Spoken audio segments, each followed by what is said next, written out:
I'm Ashish Goel. I'm the CEO of Urban Ladder. In terms of what I do here, it's really two or three things. One is my role is to get the best team of motivated, high quality people together and to make them super successful. That's, I think, the first large part of the role. The second is, along with a lot of other people on the team, hopefully everybody, my role is to be a champion of our customer and continuously be an evangelist for us to imbibe and work towards building a great customer ethos in the organization. And I think the third is also to be an anchor for long-term thinking and to, along with the rest of the team, see a very large long-term vision for what we are trying to build here.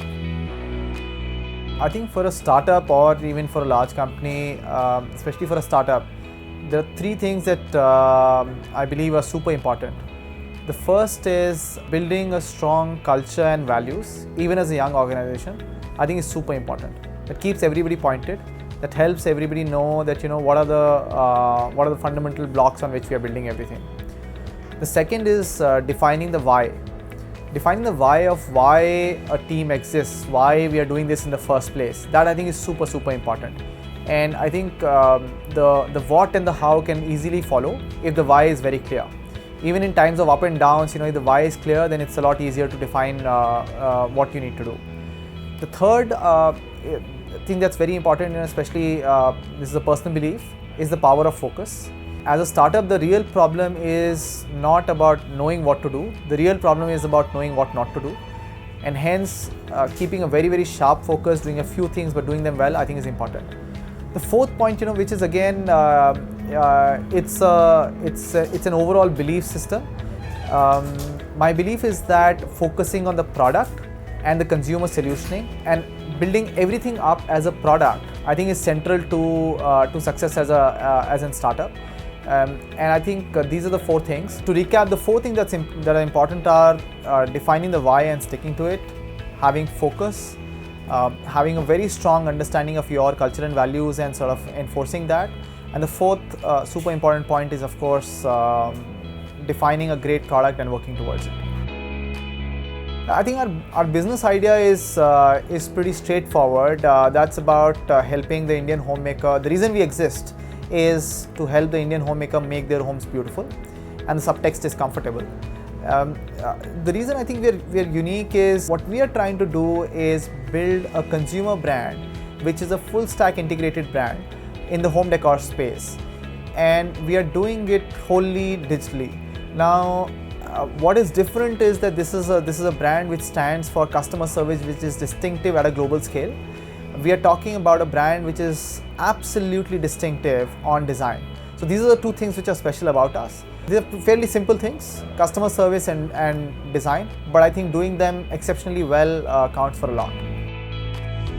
I would say Kalaari is one of the better early stage investors, and what I think differentiates Kalaari from some other investors is Kalaari is a lot more strategic in their investment approach. And I think what is absolutely fantastic is the Kalaari team knows where to engage and how deeply to engage on what topic and where to let it go. They understand the difference between being a board member versus running a company. And that I think, at the same time, they also understand that in building an early stage company, there is a large process of discovery. Nobody knows the answer. That simple realization, I think they really understand well. And they service two partners. The Kalaari team is also extremely well connected in the broader business ecosystem and the social ecosystem, and they are always able to bring some fantastic connections to our conversations. So I think that's overall having a very strategic view of business as well as being very well networked and connected in the ecosystem. These are, I think, two big positives. So the first meeting with Kalaari was when so I had actually cold emailed Vani in sometime in early 2011 when I was working on a business idea which I finally did not do, thank God. And at that time, I sent a cold email and I got a response from her within a couple of hours, and I met her the next day. And what was fantastic was I was at that time really toying with what was a very early stage idea at that time. But what I really liked was that while Vani was pretty clear that she would not make that investment because she had already invested in a competing investment in that space, which was not public then. but she was very, very thoughtful. She heard me out, and even while saying no, she was very generous in some sense, which actually led to us saying, you know what, let's stay in touch. And about 7-8 months later, that actually resulted in finally this investment.